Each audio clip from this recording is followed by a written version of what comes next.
जय जगन्नाथ सांग माने लाइफ ऑफ कुनी चैनल को आपण मानकु स्वागत। आज मो मम्मी को पचारि कि आज खरा बेले खाइबारे आमे कौन करबा, तो मम्मी कहले आज पखाड़ खाइबा आ ता सहित किछि सिंपल बनेबा, बेसी किछि हेवी बनेबानी। सेति पय मो मम्मी को पचारि आ कौन करबा, ताले मम्मी कहले कि पखाड़ सहित बड़ी चूरा टमाटो चटनी आ पांपड़ खाइबा। सो मु आज आपण मानक सहित आम लंच रो प्रिपरेशन शेयर करूची। फर्स्ट आपण मैंने देखिले बड़ी को तेल रू भाजिकी काढ़ीदेली। एबे मु टमाटो को टिके भाजिकी काढ़ीदेबे, तेल टिके एक्स्ट्रा ऐड करदेबी कहीं बड़ी टे सुखी जाइला। तापर टिके लंका छेंची देबे, लंका टिके देदेबी ताकि से दुटा को मिसेकी आमे ग्राइंड कर परिबा।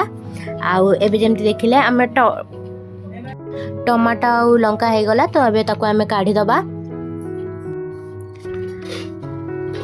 तापरे टमाटो पियाज आउ लंका को लेके बाटी दो ग्राइंड कर दबा। आम माने